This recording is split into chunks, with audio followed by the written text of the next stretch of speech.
Tamil Nadu CM Vijay తీసుకున్న నిర్ణయం దేశవ్యాప్తంగా హాట్ టాపిక్ గా మారింది. సాధారణ రాజకీయ నాయకుడిని కాకుండా తన వ్యక్తిగత జ్యోతిష్యుడినే సీఎం ఆఫీసులో కీలక పోస్టుకు నియమించారు సీఎం విజయ్. 4 ఏళ్ల క్రితమే విజయ్ సీఎం అవుతారు. తమిళనాడులో రాజకీయ సునామీ వస్తుందని చెప్పిన రాధన్ పండిట్ వెట్రివేల్ ఇప్పుడు అధికారికంగా సీఎం కార్యాలయంలోకి ఎంట్రీ ఇచ్చారు. అయితే రాధన్ పండిట్ విజయ్ ప్రమాణ స్వీకారం టైం నుంచి రాజకీయ వ్యూహాల వరకు విజయ్ వెనక కనిపించని శక్తిగా పనిచేశారా?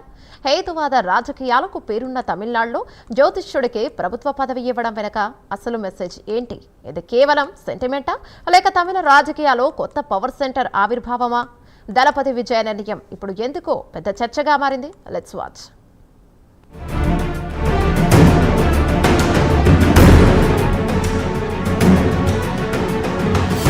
తమిళనాడు రాజకీయాల్లో కొత్త అధ్యాయం మొదలైంది. ఇక సినీ నటుడిగా కోట్లాది అభిమానులను సంపాదించుకున్న దళపతి విజయ్ ఇప్పుడు రాష్ట్ర రాజకీయాల కేంద్ర బిందువుగా మారారు. దశాబ్దాలుగా ద్రవిడ రాజకీయాలను ఆధిపత్యంగా కొనసాగించిన డీఎంకే, అన్నా డీఎంకేలకు చెక్ పెడుతూ అధికారంలోకి వచ్చిన విజయ్ ముఖ్యమంత్రిగా బాధ్యతలు చేపట్టిన తర్వాత తీసుకున్న ఒక నిర్ణయం ఇప్పుడు దేశవ్యాప్తంగా చర్చనీయాంశంగా మారింది. తన వ్యక్తిగత జ్యోతిష్యుడిగా పేరున్న రాధన్ పండిత్ వెట్రివేల్ ను సీఎం కార్యాలయంలో ఆఫీసర్ ఆన్ స్పెషల్ డ్యూటీగా నియమించడం రాజకీయ వర్గాల్లో హాట్ టాపిక్ గా మారింది.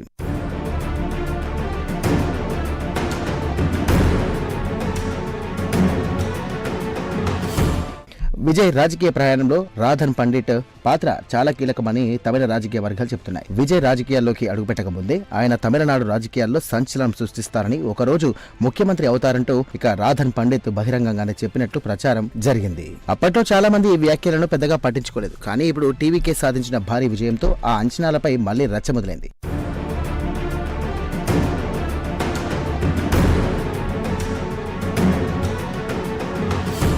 రాధన్ పండిట్ కేవలం జ్యోతిష్యుడిగానే కాకుండా సంఖ్యాశాస్త్ర నిపుణుడిగాను పేరుగాంచారు.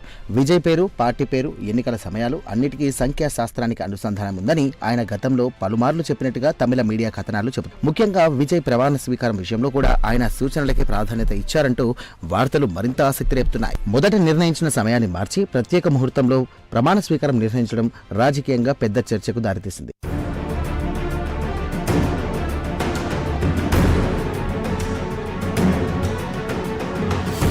ఇప్పుడు అదే రాధన్ పండిట్ కు సీఎం కార్యాలయంలో అధికారిక పదవి రావడం మరింత ప్రాధాన్యతను సంతరించుకుంది.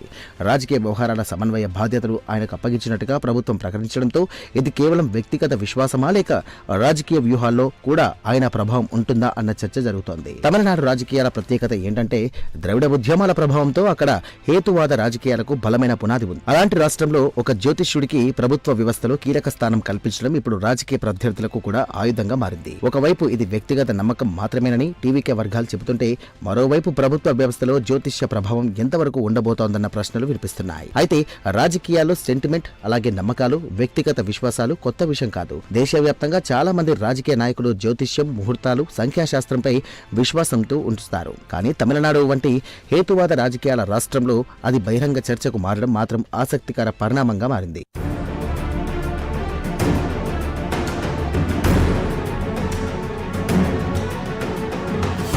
ఇక విజయ్ అభిమానులు మాత్రం దీనిని పూర్తిగా భిన్నంగా చూస్తున్నారు. విజయ్ రాజకీయ ప్రయాణాన్ని ముందుగానే అంచనా వేసిన వ్యక్తికి ఇప్పుడు గుర్తింపు లభించిందని భావిస్తున్నారు. ఎన్నికల ముందు చెప్పిన జోస్యం నిజమైందని, అందుకే విజయ్ తనకు నమ్మకమైన వ్యక్తిని కీలక బాధ్యతలోకి తీసుకొచ్చారంటూ చెబుతున్నారు. సినిమా నుండి రాజకీయాలకు వచ్చిన విజయ్ ఇప్పుడు తన ప్రభుత్వంతో ఎలాంటి మార్పు తీసుకురాబోతున్నారు? ప్రజల అంచనాలకు ఎలా అందుకోబోతున్నారు? ఆయన చుట్టూ ఏర్పడుతున్న కొత్త రాజకీయ వర్గం తమిళనాడు రాజకీయాలను ఎటు తీసుకెళ్తుంది? ఇవన్నీ రాబోయే రోజుల్లో మరింత ఆసక్తికరంగా మారనున్నాయి.